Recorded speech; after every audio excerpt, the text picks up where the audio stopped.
In this video, I'll guide you through how to upload and share files on Google Drive. If you find this useful, then please consider subscribing and like this video. First, to open Google account on a browser and click on this Google app icon. Then select Google Drive.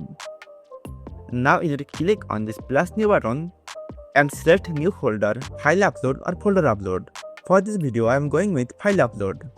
Now you need to choose the file which you want to upload and share with Google Drive and click on open. Once the upload process is complete, then you need to hover your mouse on this check mark and click on show file location. Then click on the share icon. Now click on restricted drop down box and select anyone with the link and copy the link and click on done button. To share the file with Google Drive, you need to share the link.